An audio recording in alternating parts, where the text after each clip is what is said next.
imperiales que van a tener fundamentalmente la Unión, fundamentalmente las potencias europeas aparecen, se consolida el reparto básicamente de Asia y de África, fundamentalmente de África. En este periodo el mundo se va a expandir y ocupar todos los territorios, y se va produciendo una serie de reconfiguraciones en las relaciones internacionales. Ya hablamos hace 2 semanas o 3 más o menos sobre el nuevo rol que va a tener, ¿cómo se dice?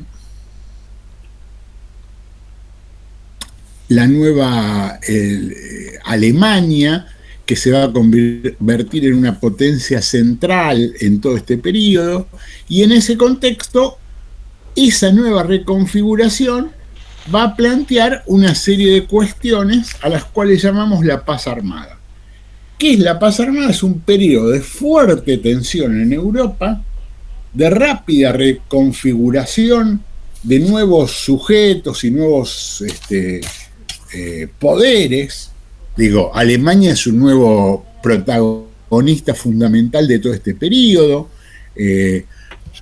La Rusia zarista empieza a adquirir otro tipo de características. Fundamentalmente Estados Unidos es una de las grandes potencias que se constituyen en este periodo, aunque no se mete mucho en Europa ni participa de ninguna de estos procesos, no participa ni del Congreso de Berlín, ni de la Conferencia de Berlín, ni del reparto de Asia y África. Y en este contexto se va a producir esta fuerte tensión. ¿Dónde empieza? Empieza fundamentalmente en una situación que se va a dar después de la guerra franco-prusiana. ¿Se acuerdan que habíamos hablado de la guerra franco-prusiana en algún momento? La guerra franco-prusiana empieza por una tontería, que es la disputa entre un príncipe alemán y un Borbón por la sucesión española. ¿Qué pasa en España? Se produce un vacío de poder, producto de un proceso republicano y de una ausencia de sucesión clara, y en ese contexto aparece un candidato nuevamente, un candidato de los Hohenzollern, que sería la familia, la dinastía gobernante en Alemania, y eso lleva a que Alemania, básicamente Bismarck, dispute esta cuestión con Francia. Se produce un enfrentamiento. En ese enfrentamiento, rápidamente, no era todavía Alemania claramente, sino que era lo que se llamaba Prusia. Prusia rápidamente va a derrotar a los ejércitos franceses, llega a París, y ahí surge otro conflicto muy particular, que es la Comuna de París. Yo hoy les estaba por mandar, se lo voy a mandar en estos días. Si no, búsquenlo, que está en el Classroom, pero yo igual se los reenvío. En el Classroom, a principio del año pasado, creo que en abril, mayo, hay toda una serie de links para ver una película larguísima que se llama La Comuna de París, que es un plomazo absoluto, pero tiene algunos recursos interesantes por si alguna vez lo quieren usar o algo por el estilo. Son varios links, y es una película que dura horas y horas y horas y horas, pero está ahí en el Classroom. Si no, yo se los vuelvo a mandar en estos días. Primera cuestión: ¿qué es lo que vamos a ver en este periodo de lo que se llama la paz armada? Lo que vamos a observar en este periodo es fundamentalmente una fuerte tensión, un proceso de armamentismo y de concentración armamentística muy fuerte de parte de las potencias. Es como que todos se empiezan a preparar para un gran enfrentamiento, pero que ese gran enfrentamiento no termina de aparecer, por suerte, hasta que después, cuando termina de aparecer, se pudre todo. Se expresa claramente para verlo, para poder observarlo. El enfrentamiento básicamente en ese momento es una fuerte tensión entre Francia y Alemania. Básicamente, ¿por qué? Porque la guerra franco-prusiana del 70-71 deja un montón de conflictos sin resolver. Piensen ustedes que Francia pierde una de sus zonas fronterizas importantes, sobre todo importante por las riquezas minerales y cosas y todo ese tipo de cuestiones, que son Alsacia y Lorena. Alemania se queda con Alsacia y Lorena, y eso es como una gran, yo qué sé, como si fuese un cuchillo clavado en Francia. Segunda cuestión importante, se empiezan a manifestar durante todo el siglo XIX lo que nosotros conocemos como los nacionalismos. Empiezan desde muy temprano, en el siglo XIX, este proceso de los nacionalismos, pero digo, se va a dar un proceso bastante complicado a lo largo del siglo XIX y sobre todo en el último tercio, que sería este mismo periodo del cual estamos hablando. ¿Cuál es el eje del surgimiento de ese nacionalismo? Hay un fuerte nacionalismo que va a surgir en todos los países europeos, fundamentalmente lo podemos ver en Francia y en Alemania, pero también tiene que ver con la unidad italiana y ese tipo de cuestiones, pero empieza a surgir un fuerte nacionalismo en una región importantísima que es Europa Oriental. Nosotros en general sabemos poco y explicamos poco de Europa Oriental. ¿Dónde van a surgir gran parte de todos estos quilombos? Fundamentalmente en toda la zona que va alrededor de lo que sería el Imperio Otomano, todo lo que rodea el Mar Negro, a lo que sería el final del Danubio. No sé si ustedes conocen el Danubio. Cuando digo lo conocen, no estoy hablando de conocerlo físico y realmente, digo, pero si han visto en los mapas el Danubio es un río europeo que empieza en Alemania, pasa por Austria y después pasa por varias capitales del este europeo. Budapest, bueno, se va recorriendo, mejor dicho, muchas capitales del este europeo están a la vera del río Danubio. Y es como una cuestión bastante importante, y desemboca en el Mar Negro. ¿Por qué digo esto? Porque en ese espacio, o en gran parte en ese espacio, empiezan a surgir algunos de los grandes conflictos de este periodo. Yo lo dije al principio, en las primeras clases yo lo dije. ¿Se acuerdan que habíamos hablado de las revoluciones europeas del siglo XIX? Entonces, cuando uno piensa el siglo XIX, uno dice, existe la Revolución Francesa a fines del siglo XVIII, y en el siglo XIX hay como largas oleadas de revoluciones liberales, en 1820, en 1830, en 1848, hay como largas oleadas de procesos revolucionarios que demandan fundamentalmente libertades civiles, libertades políticas, que era un proceso que no se daba claramente y que empiezan a aparecer después de la Revolución Francesa. Fundamentalmente, es la Revolución Francesa la que genera este tipo de cuestiones. Uno de los primeros procesos que a mí me interesa empezar a distinguir es la independencia de Grecia. Grecia, sobre el cual ustedes han escuchado un montón de veces en historia antigua y cosas por el estilo, Grecia es una posesión otomana desde 1400, 1500, cuando cae el Imperio Bizantino y se constituye el Imperio Otomano y después lo que nosotros conocemos como el Imperio Turco y todo ese tipo de cuestiones. Grecia empieza un proceso independentista desde 1821-22, es una de las primeras oleadas de levantamientos liberales del siglo XIX, que va a continuar.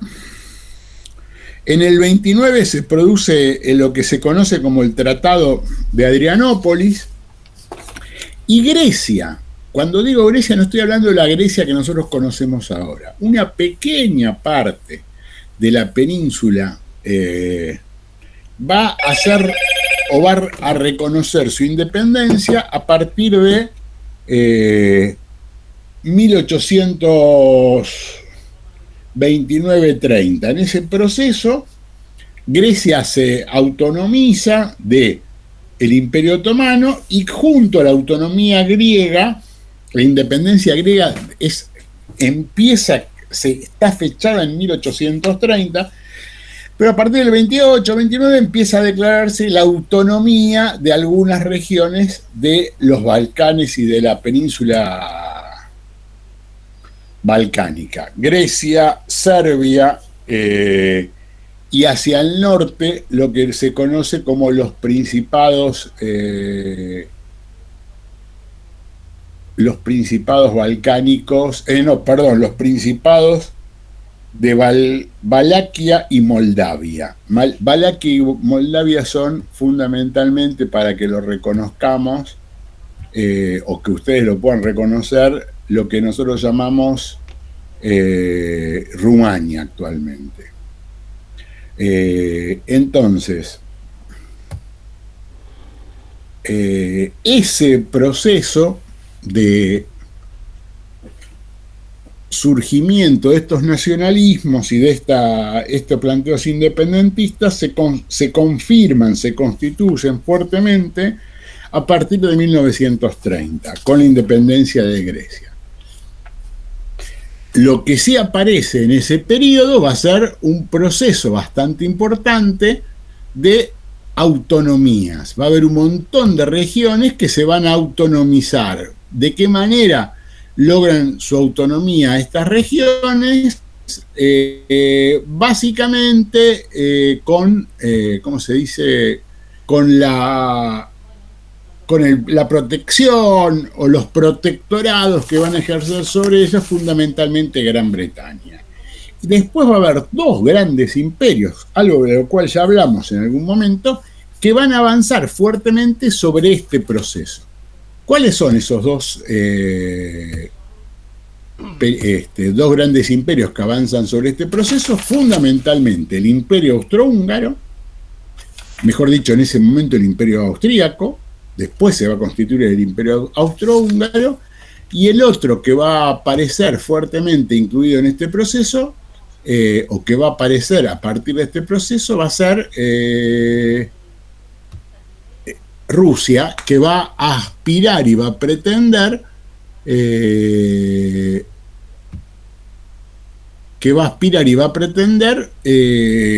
avanzar, y lo va a lograr en diferentes momentos, y esto se va a expresar en diversas guerras que se van a dar a lo largo del siglo XIX entre Rusia y Turquía, o Rusia y el Imperio Otomano. Cuando hablamos de la guerra entre Rusia y el Imperio Otomano, excluyan lo que nosotros conocemos como la Guerra de Crimea, donde los que combaten del lado del Imperio contra Rusia son fundamentalmente, más que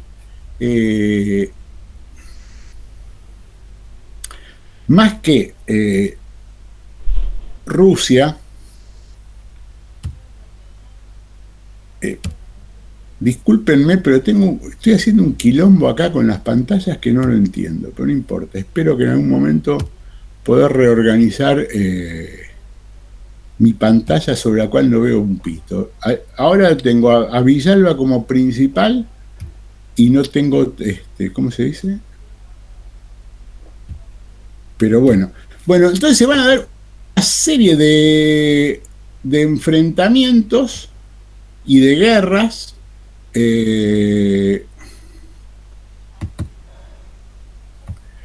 que van a tener diferentes manifestaciones. La primera es en 1853, donde se producen una serie de enfrentamientos. Rusia triunfa sobre el Imperio Otomano y queda con un fuerte control, sobre todo en el Mar Negro, queda con un fuerte control a partir de un triunfo en el Mar Negro. ¿Por qué Rusia persigue esta idea de llegar al Mar Negro?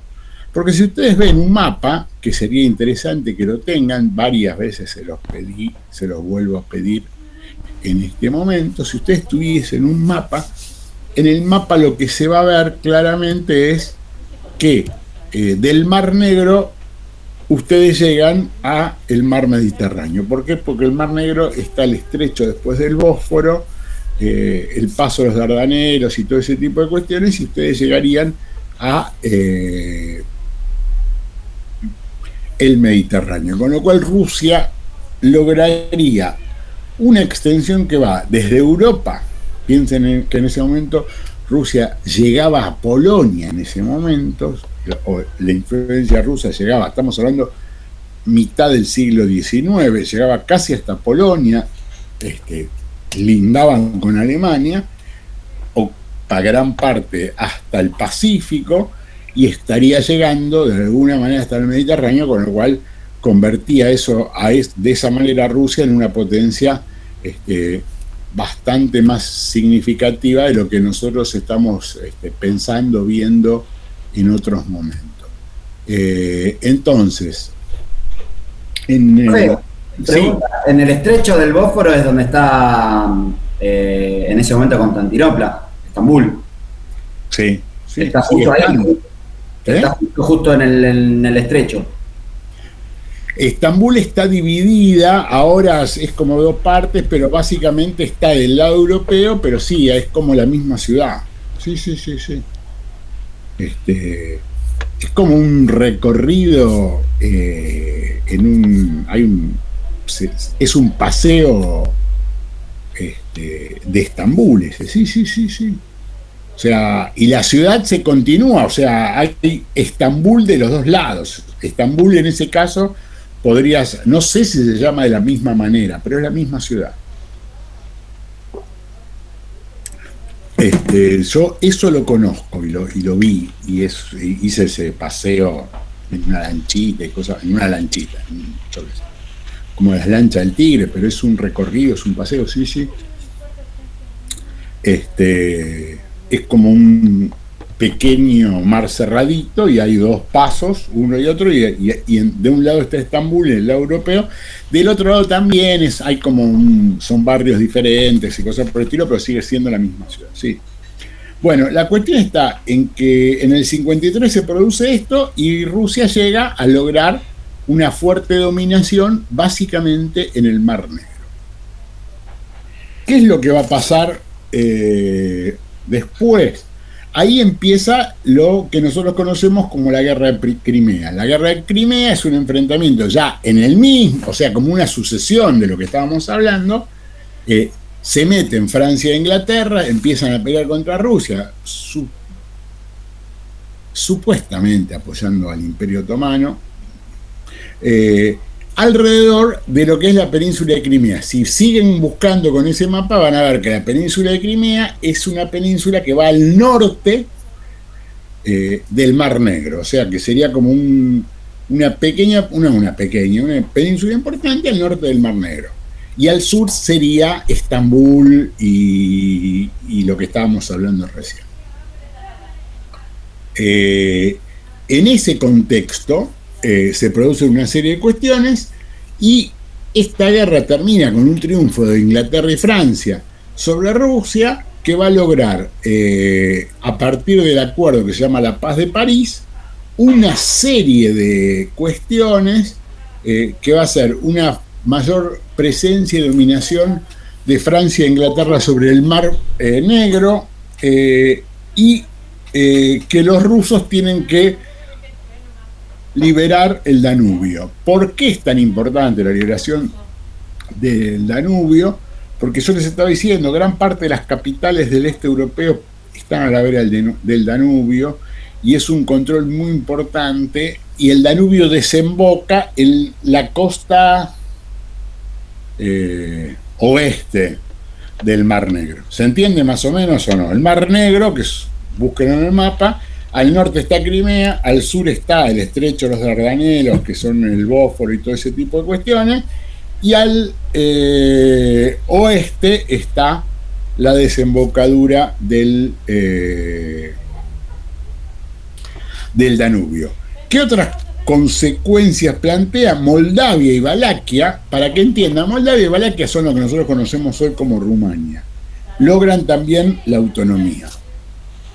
¿Qué es lo que quiero que entiendan? Si ustedes van siguiendo todos los hechos, gran parte de las autonomías que se van logrando y de los procesos nacionalistas que se van logrando empiezan a estallar en esta región de Europa oriental, en estas regiones que tienen que ver con lo que nosotros conocemos básicamente como los Balcanes o el norte de los Balcanes o estos países que rodean al Mar Negro, que son Rumania, Ucrania y todo ese tipo de cuestiones. Si ustedes ven, van a ver que esos quilombos siguen latentes. No sé si saben, o sea, gran parte de lo que estamos hablando nosotros es lo que hoy se conoce como Bielorrusia, todos estos países donde los quilombos estos siguen existiendo y los enfrentamientos siguen existiendo. En 1875 se produce un nuevo levantamiento en Bosnia-Herzegovina, en Bulgaria, Serbia y Montenegro, otra vez en la misma región. Vuelve a haber una guerra ruso-turca entre el 77 y el 78, y ahí se produce lo que se conoce como la paz de San Estéfano. La paz de San Estéfano, que es el acuerdo posterior a esta guerra del 77-78, plantea una serie de cuestiones. Rusia queda con una posesión o un protectorado sobre esta región de los Balcanes. ¿Cuál es el interés y la historia de Rusia con Serbia? Que son pueblos que comparten religión y comparten, entre comillas, etnicidad. Ellos se consideran de la misma familia y del mismo origen, los serbios y los rusos. ¿Está claro esto o no? Entonces, esto se sostiene hasta la actualidad casi. Y a partir del acuerdo de San Estéfano se produce la independencia de Bulgaria, con lo cual ya tenemos Grecia como país independiente pleno, Bulgaria como país independiente pleno, y los demás son con autonomías básicamente y protectorados que van controlando ese tipo de autonomías. Disculpe. En 1885... Sí. No, digo, porque en esta última frase se me cortó un poco. Grecia ya habíamos dicho en el 30 y ahora Bulgaria. El resto son protectorados. Ahora Bulgaria.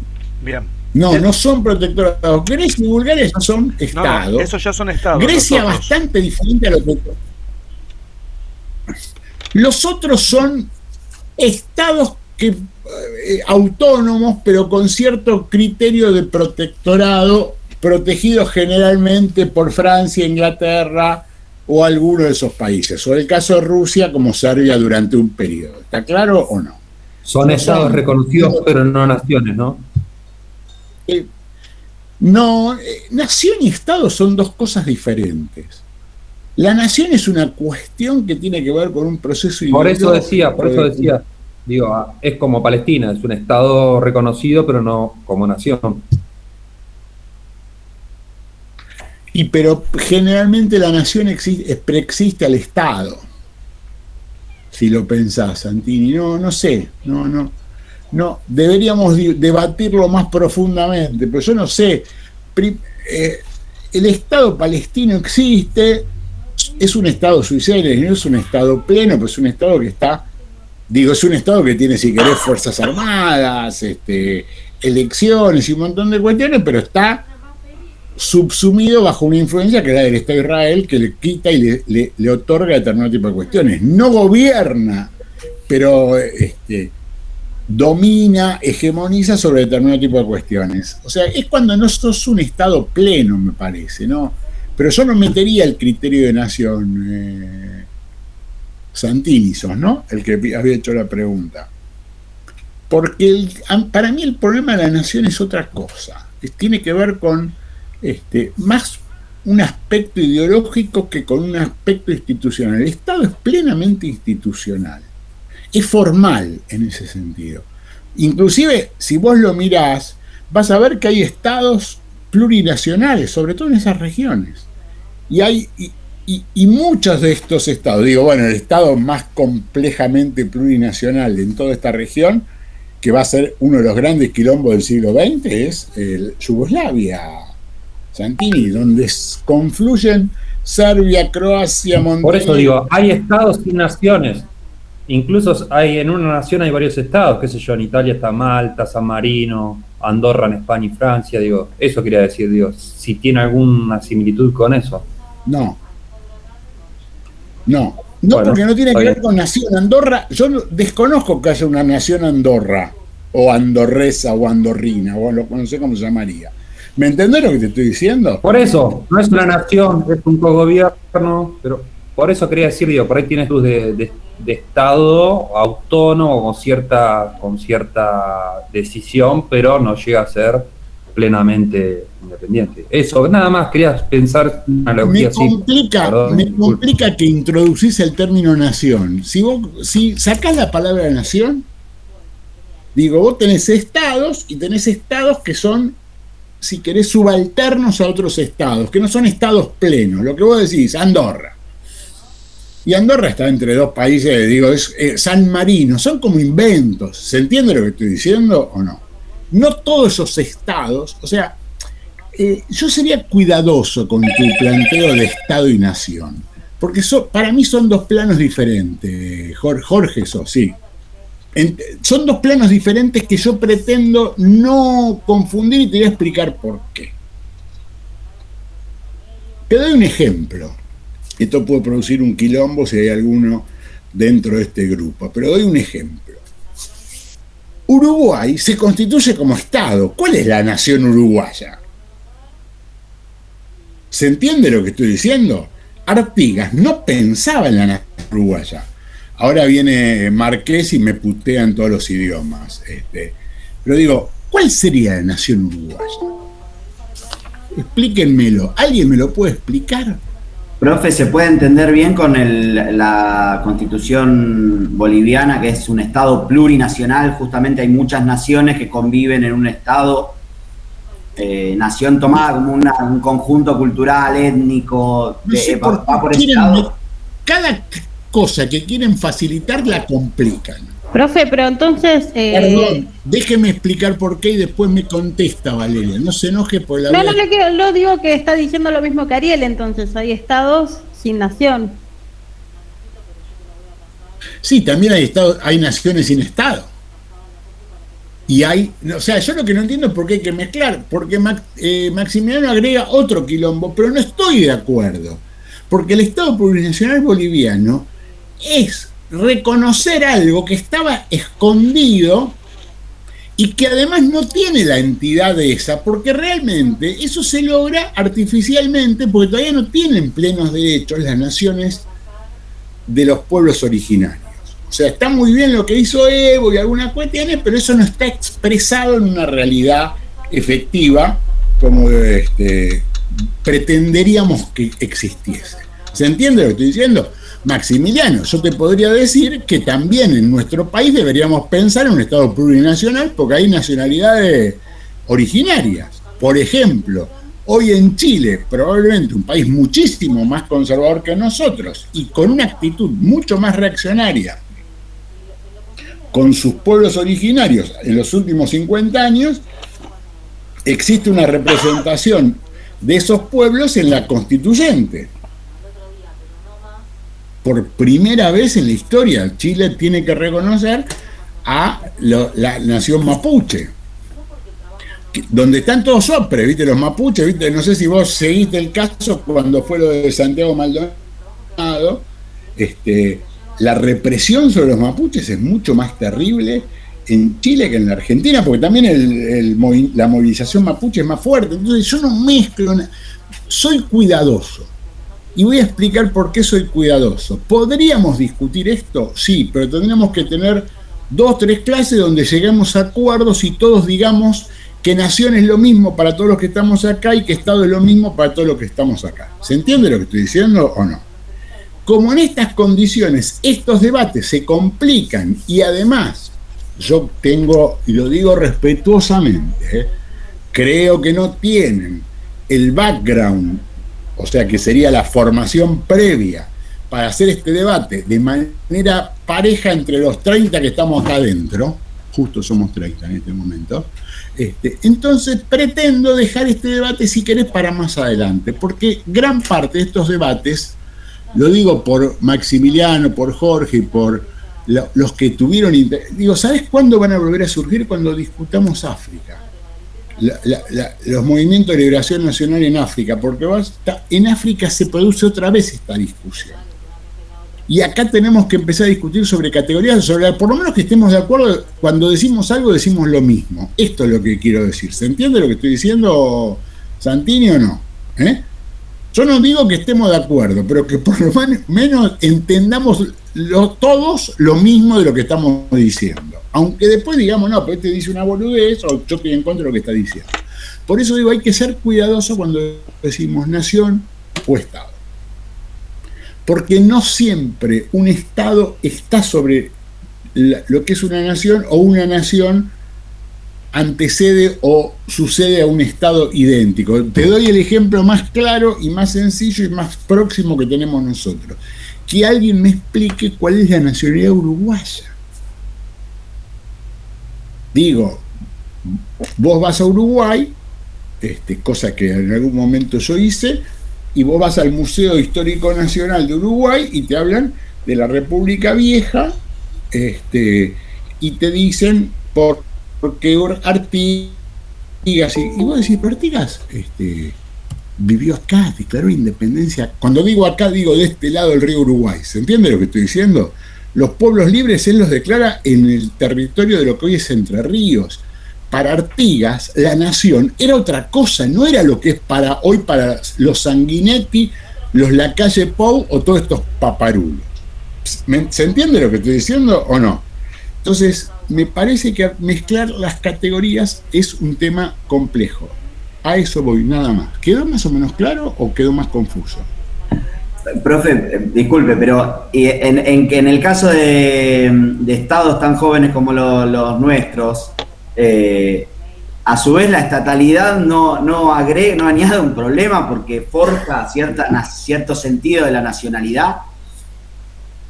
Pero nuestros estados, por ejemplo, en América, a mí me parece que se constituyen las nacionalidades después de las estatalidades, si querés. ¿Se entiende lo que estoy diciendo? O sea, son procesos que corren. Hay otros lugares donde es al revés. Por ejemplo, de donde estamos hablando ahora, las nacionalidades preexisten a las estatalidades. ¿Se entiende lo que estoy diciendo o no? Porque hay una reivindicación de lo bosnio, de lo croata, donde se mezclan otro tipo de cuestiones nacionales, cuestiones étnicas, cuestiones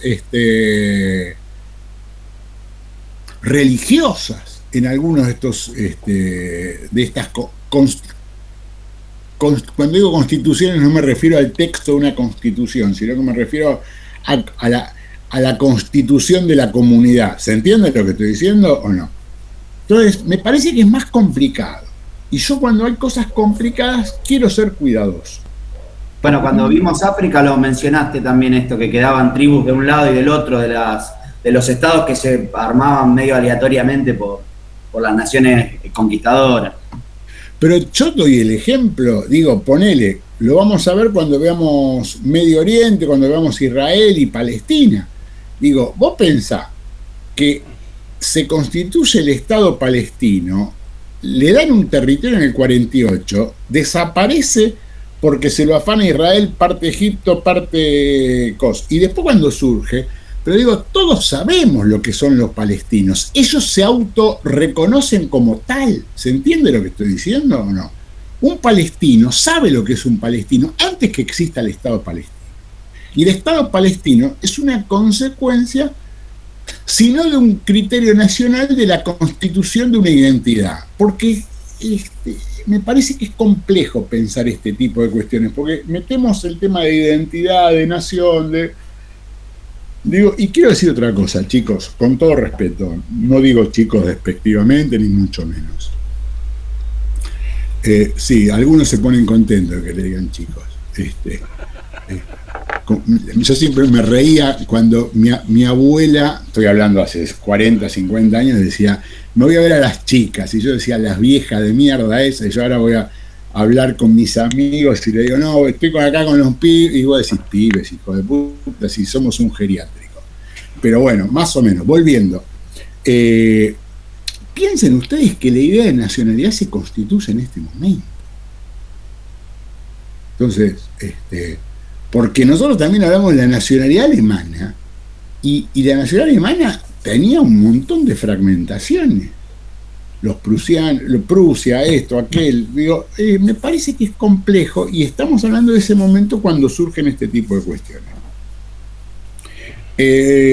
Volviendo, estamos en 1885, se produce el Congreso de Berlín.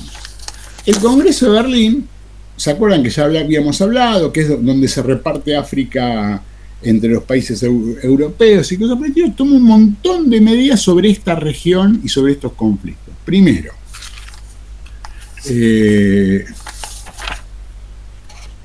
las primeras cosas que decía el Congreso de Berlín es que la parte de los Balcanes que le habían dado a Rusia, la parte de Serbia y compañía, vuelve a Turquía.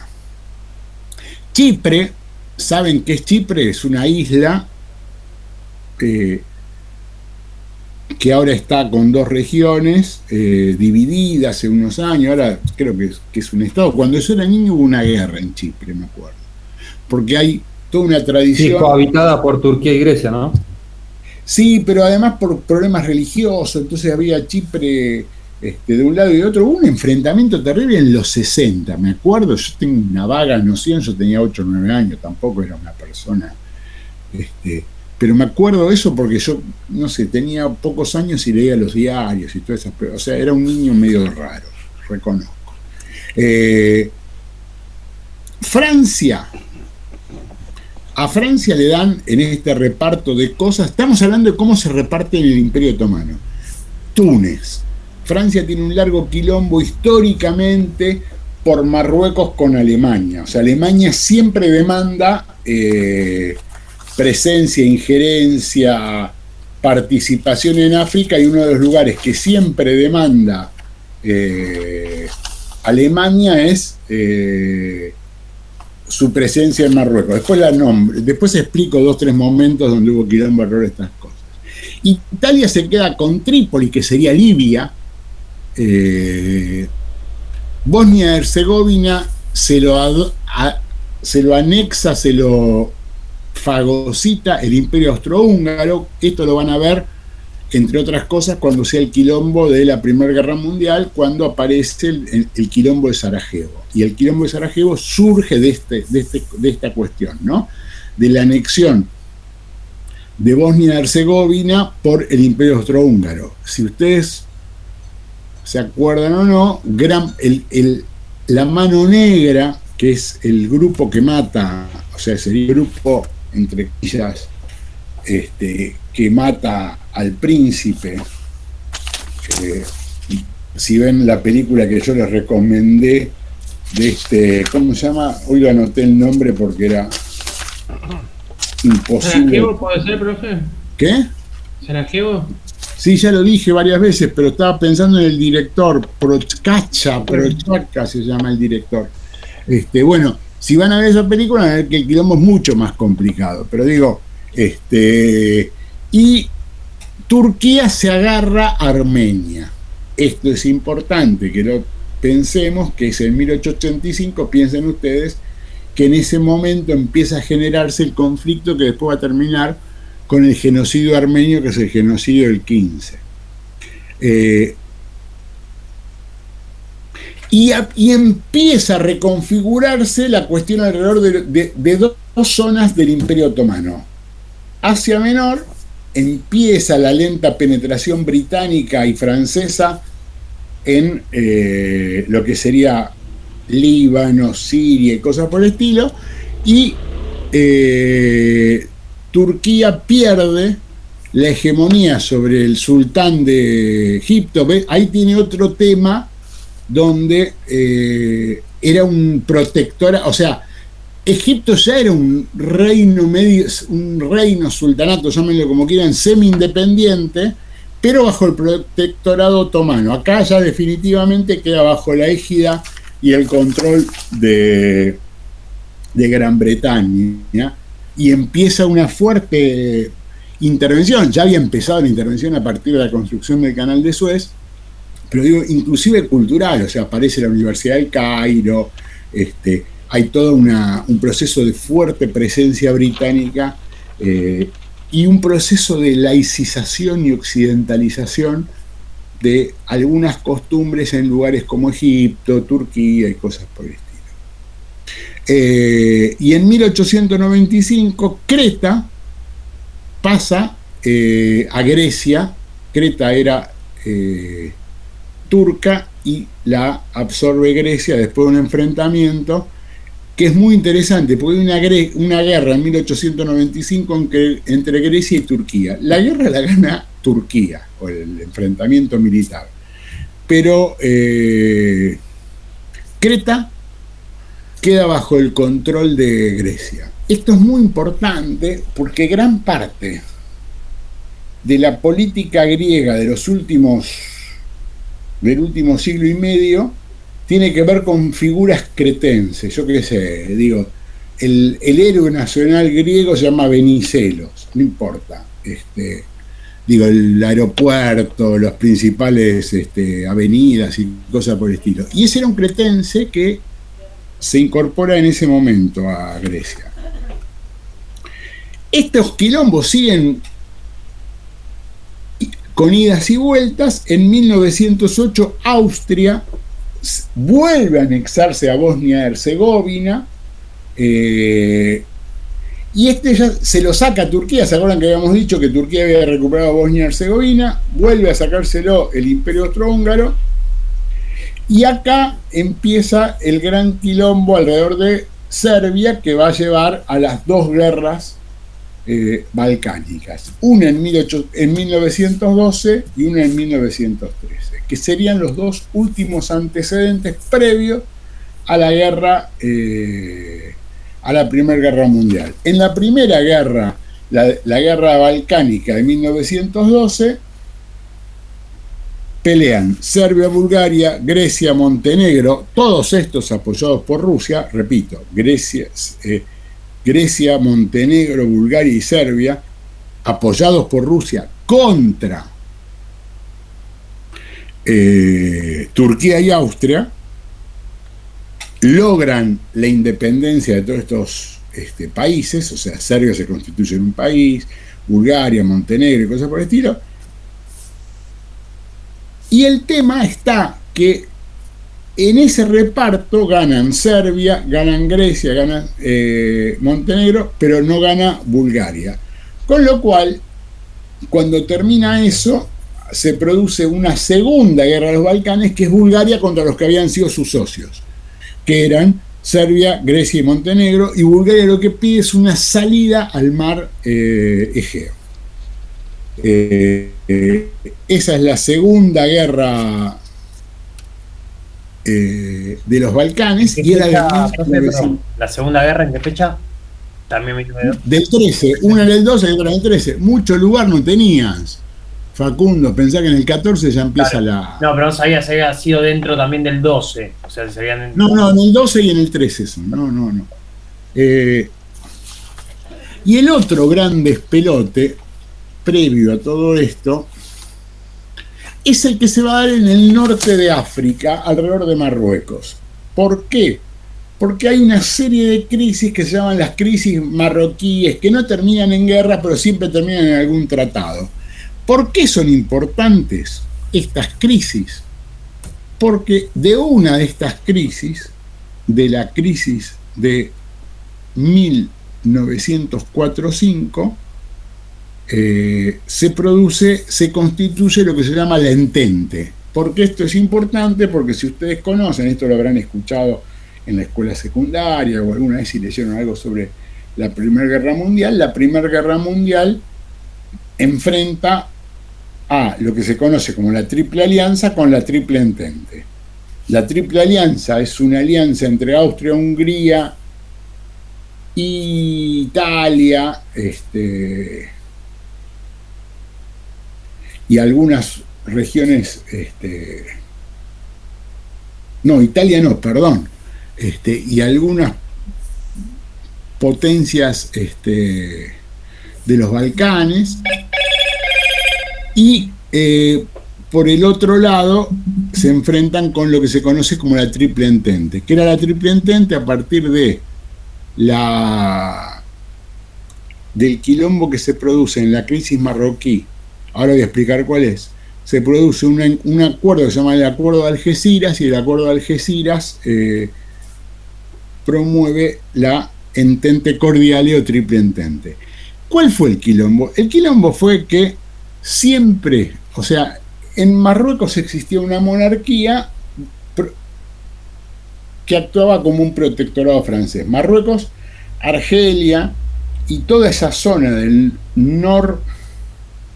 noroeste africano estaba en manos de Francia. Egipto se lo fueron sacando y se lo quedó Inglaterra, y Marruecos estaba medio ahí en el medio, con un monarca y con presencia francesa o influencia francesa. Guillermo, que no tiene presencia casi en África, salvo algunas pequeñas posesiones en Togo y en algunas regiones del norte de la costa del Índico en África del Sur, siempre tiene algún tipo de injerencia, se mete, visita Tánger en el año 1904, y a partir de esto se produce un enfrentamiento que se resuelve con el Acuerdo de Algeciras, y el Acuerdo de Algeciras lo que dice es que se queda Francia con esta posesión, y Francia e Inglaterra firman un tratado que va a ser la Entente Cordiale, que dicen, bueno, a partir de este momento, si nos ataca Alemania, cierto criterio de reciprocidad. Esto es lo que va a provocar después, en el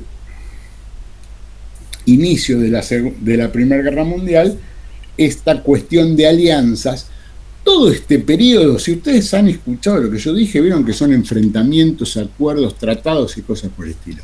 Era como un gran, ¿vieron el TEC? Esos juegos donde se producen, bueno, es como todo esto que va a desencadenar después una serie de movimientos que en el momento en que alguien corre algo y esto se cae, se producen alineamientos que ya estaban preestablecidos supuestamente, porque la Triple Entente obligaba supuestamente a los aliados a acudir en auxilio de sus aliados, de sus socios, y a Entente Cordiale se incluye al final Rusia, con lo cual, ¿por qué se incluye Rusia? Porque obviamente en la otra estaba el Imperio Austríaco, y Rusia tiene conflictos históricos con el Imperio Austríaco por la presencia en Serbia, por todo ese tipo de cuestiones, y por los quilombos con Alemania. Piensen ustedes que no hemos nombrado un país que tampoco era un país en ese momento, pero que ya empezaba a constituirse como nación. ¿Dónde está Santini? Se fue a la miércoles, se enojó y se fue Santini. ¿Qué es Polonia? Fue un chiste lo que dije Santini. Me imagino que no se enojó ni nada. No. Digo, ¿qué es Polonia? Polonia tiene un fuerte momento nacionalista y Polonia no existe como Estado.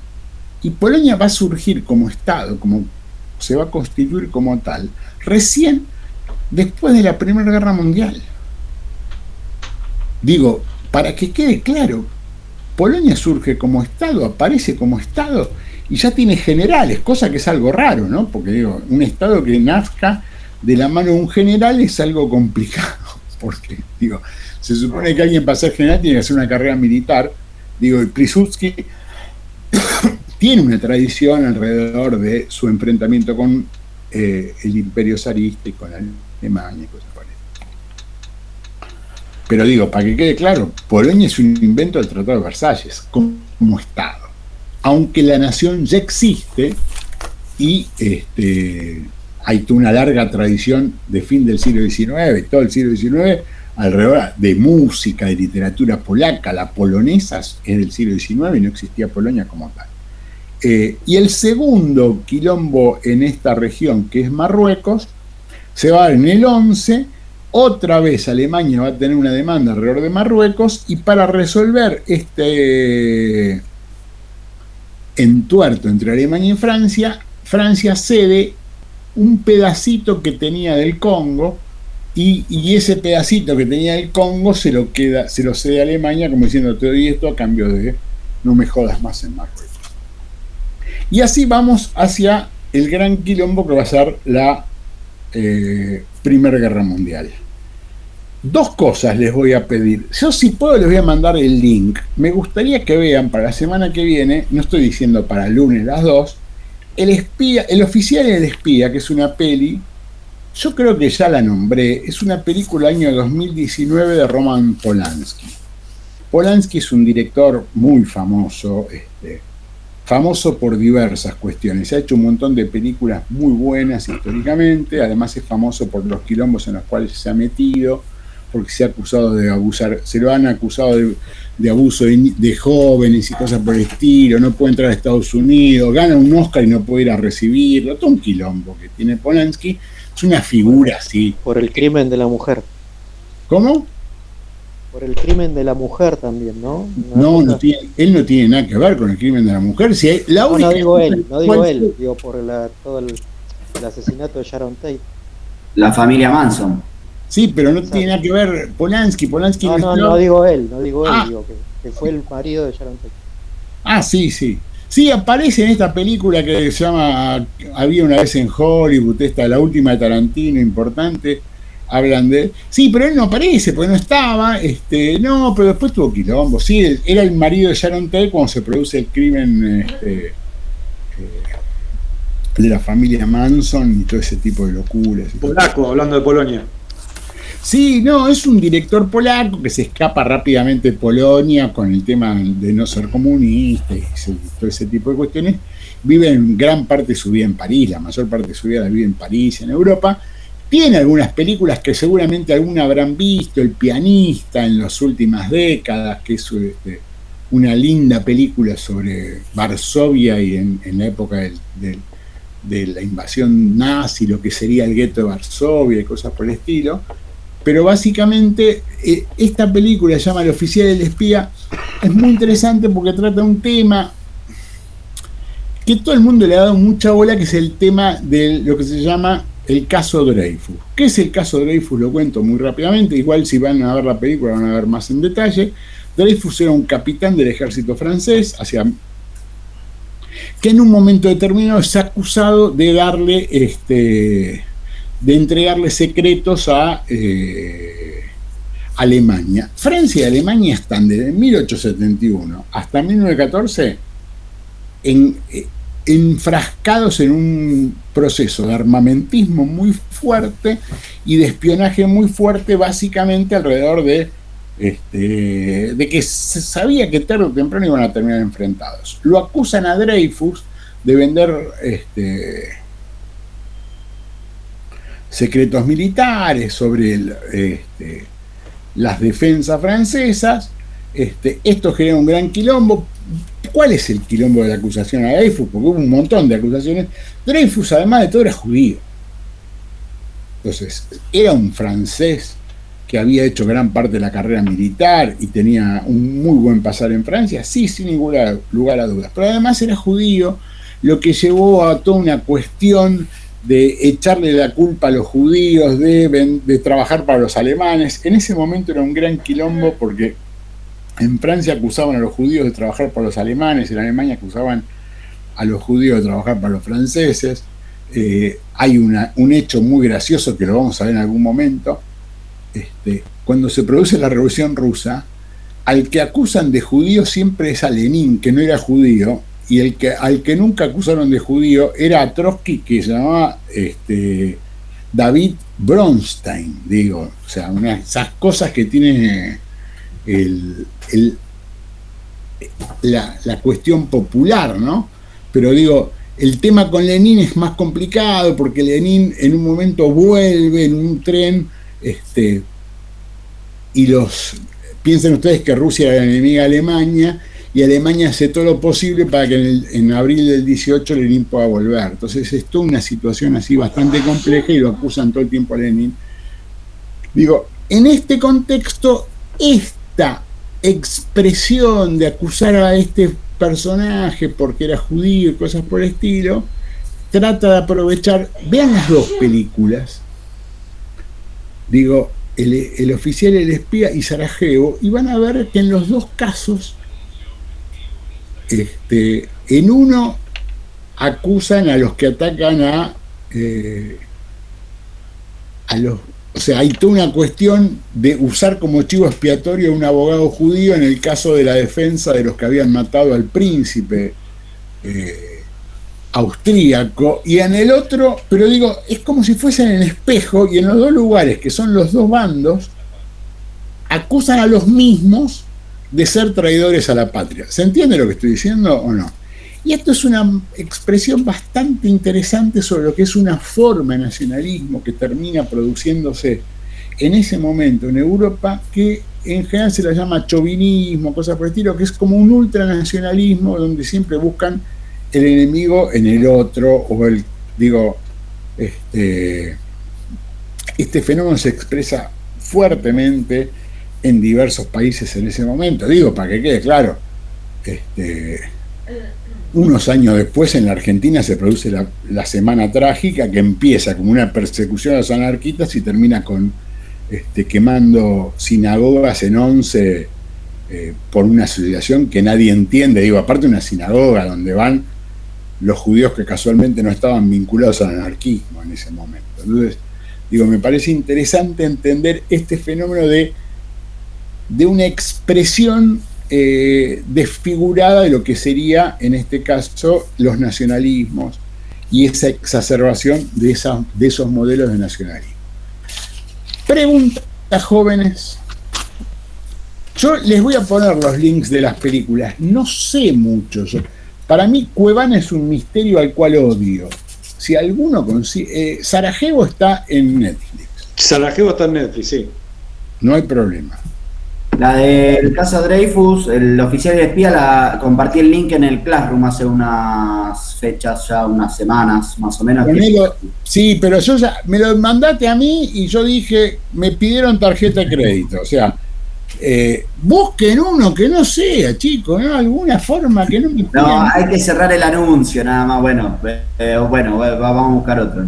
Bueno, profe, yo la vi por Cuevana y se vio re bien, espectacular. ¿Le puedo decir algo, Melanie? ¿Qué? Yo soy un hombre mayor, a mí que hay cosas que digo, ustedes me dicen, hoy estaba discutiendo con una de mis hijas, me dicen, míralo por Instagram. Yo Instagram me cuesta usarlo, no sé quiénes están entrando a esta hora, pero me dan como bronquita, ¿por qué? O se van, no me acuerdo. No, perdón, profe, lo que pasa es que me reconfundí con el día, sinceramente. Le creo, porque hoy fui a llevar una ropa al lavadero y me pone miércoles a la tarde. Le digo, pero el miércoles a la tarde es dentro de 4 horas. Ay, yo pensé que era lunes. Obviamente, te entiendo, sí. Bueno, le pido disculpas, la verdad que recién llegué de un mandado. No, azotes, 10 Padre Nuestro, 24 Ave Marías y se sienta, pone unas bolitas y se sienta de rodillas con estas bolitas. Bueno. Pero, profe, a usted que le gusta el cine, Cuevana la tiene que tener. No, es pago todo. Mira, yo de viejo me he puesto Paganini, prefiero pagar Netflix y todas esas pelotudeces. Me cuesta esas cosas. Las uso, pero no las sé usar. Y tengo 3 hijas que usan todo y me dicen, pero vos sos boludo, y ahí termina el diálogo, ¿viste? Cuando me dicen, vos sos boludo, yo si piensan eso hace muchos años, mis hijas, así que creo que voy a discutir. Pero me cuesta, Cuevana me da como miedito. Discúlpenme que sea así, pero bueno, es yo qué sé, yo siempre dije, mi lugar irracional está en la computadora, o sea que es como que me da miedo. Yo creo que estoy enfrentándome con un monstruo y en el fútbol. Ese es mi espacio de irracionalidad. Pero bueno, si pueden para la semana que viene traten de ver las dos películas. Profe, ¿le puedo hacer una consulta sin spoilear mucho? Todo el trasfondo del tema del tren, ¿tiene algún asidero político, asidero histórico? ¿O en medio inventado? ¿Lenin? No, estamos hablando de Sarajevo. Todo el trasfondo del... Bueno, no quiero contar mucho de la película, pero del tren que se está haciendo ahí, de por qué es que matan al archiduque. ¿Tiene algún asidero o no? Que meten al tema del abogado judío y esas cosas, decís vos? No, todo hay como un negociado en todo un tren que están haciendo ahí que... Pero está todo mezclado y seguramente habrá habido ese tipo de cuestiones, Leandro. A ver, las cuestiones son más complejas de lo que nosotros contamos en algún momento. Generalmente decimos, no, esto es por esto. Y generalmente hay 25 aspectos más en esto, donde deben existir negociados y cosas por el estilo. A mí me parece que es una visión no tan... O sea, sí, las visiones sobre la guerra, no, lo mataron porque eran nacionalistas, estaban en contra, digo, todos estaban por la guerra lo más rápido posible. No es un problema de que había unos que querían la guerra y prendieron la mecha. Estaban todos. Lean estas cuestiones vinculadas a este proceso. Por eso lean las dos películas en espejo, si pueden. Y se van a dar cuenta que en dos geografías totalmente diferentes, dos países totalmente diferentes, dos sociedades totalmente diferentes, pasan muchas cosas muy parecidas. ¿Se entiende lo que estoy diciendo o no? Y yo lo que habla más un poco... Escucho. Vale. No, que me pareció que choreaba un poco también a JFK en algunas cosas. Lo del coche, cuando doblan, lo que hace con la seguridad, todo como muy parecido también. Pero eso es verdad, ¿eh? O sea, ellos se equivocan y el problema es que ellos fracasan en el intento. Esto está comprobado. O sea, los tipos llegan mal, no les sale los tiros. Digo, eran un grupo a ver, chicos, o sea, piensen que en ese mismo momento Radoví le mete los cohetazos a Ramón Falcón y todas cosas pasaban de manera, fallaban más de lo que salían bien. Entonces me decían, no, pero le afanan a JFK.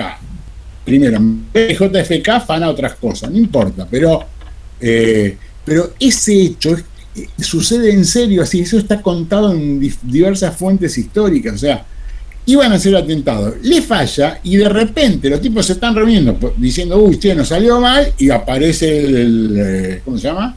La comitiva, que tampoco sabía bien por dónde iban, porque después dicen, no, pero lo hicieron a propósito.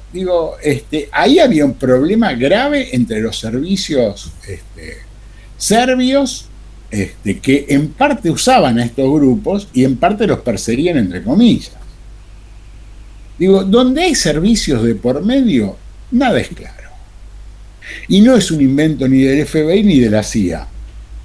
En Rusia, piense, Leandro, que en Rusia volaron un par de zares. A uno lo matan, a Alejandro II lo matan.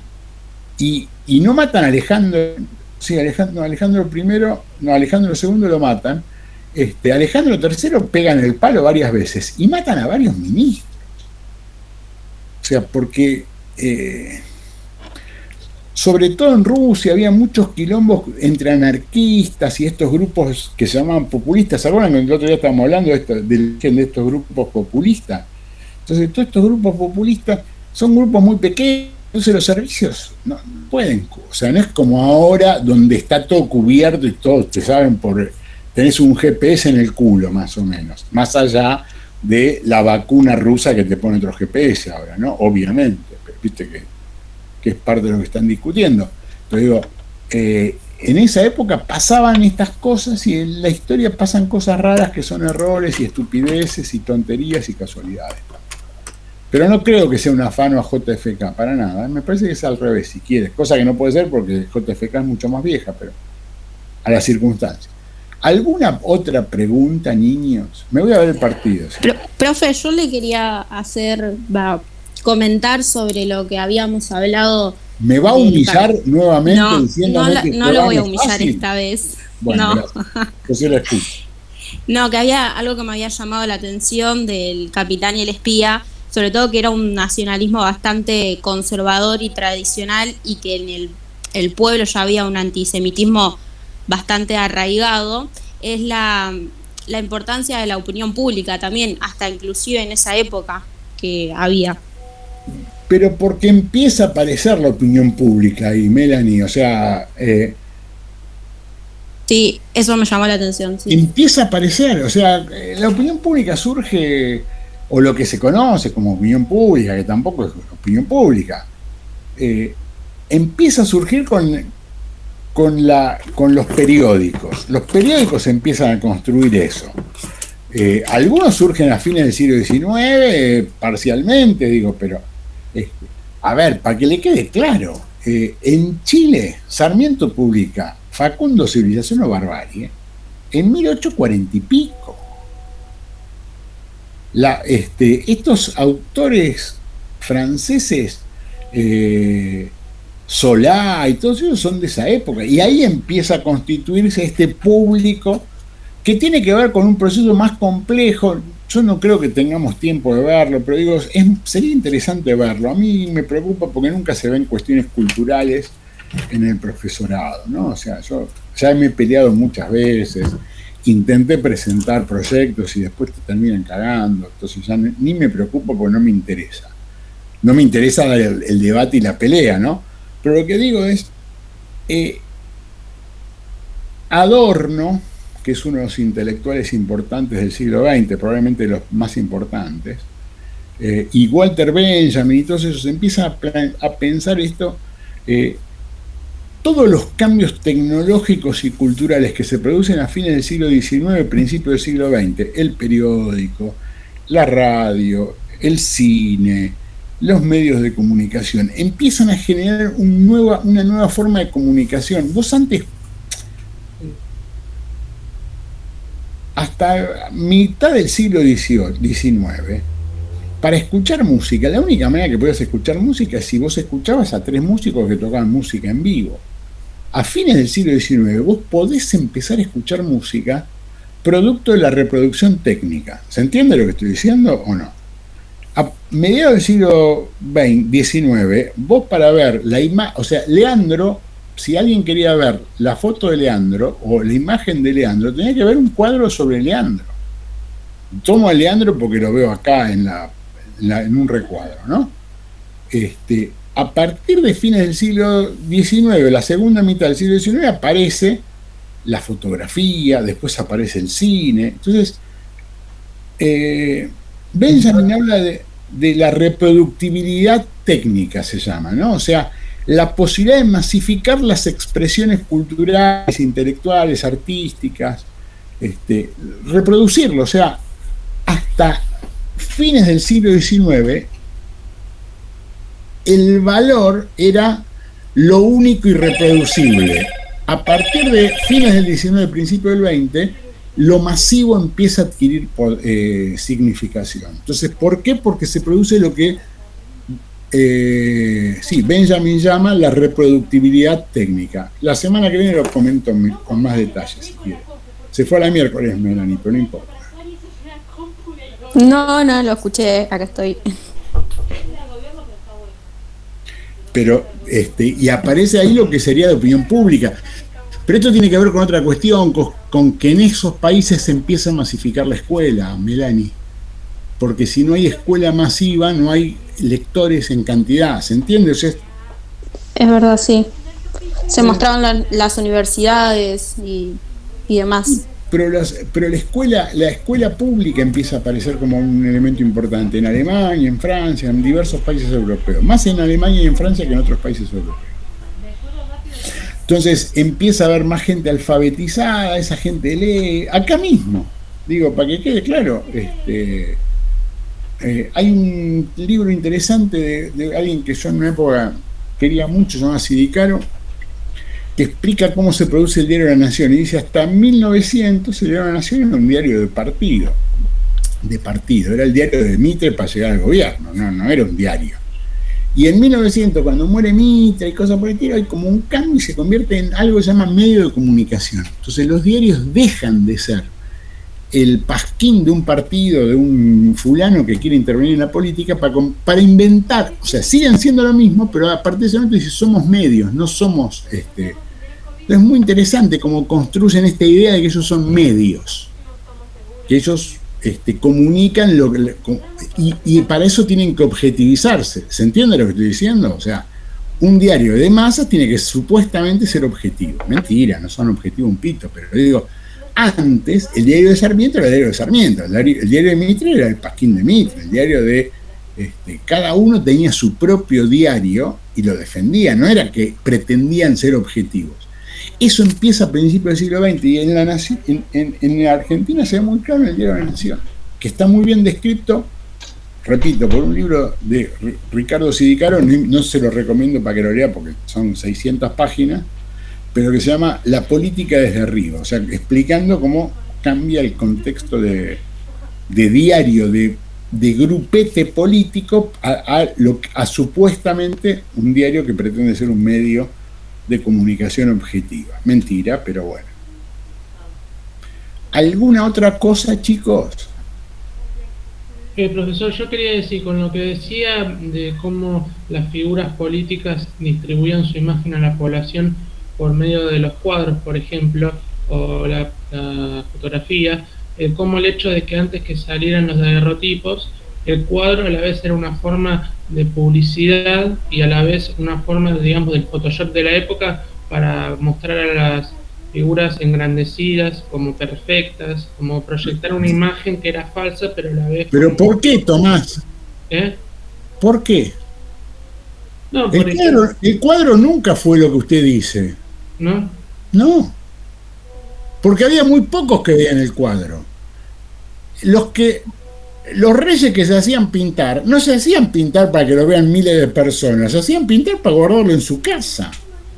Y el cuadro no tenía exposición pública. Por ejemplo, los cuadros que se hacía, por ejemplo, Jack Lewis David, Napoleón, no eran con motivos, por ejemplo, publicitarios, los cuadros de la campaña de Egipto, los cuadros de la coronación, o eran más para colgarlos. Entre ellos se empiezan a inventar. Napoleón sí empieza a inventarlo, si querés, los museos, pero el museo era para un grupo muy pequeño, tampoco era para el pueblo. El cuadro no tiene una idea de ser masivo, al contrario, para nada. Entiendo. No sé dónde lo sacó, pero digo, no existe. O sea, cambia, según Benjamin, cuando aparecen todas estas cuestiones, el daguerrotipo y todo eso, pero son a fines del siglo XIX, principios del siglo XX. Pero no, el cuadro nunca tuvo esa intención masiva, pública, general, para nada. Bueno, jóvenes, me voy a dar el partido, si no les molesta, a menos que tengan profe.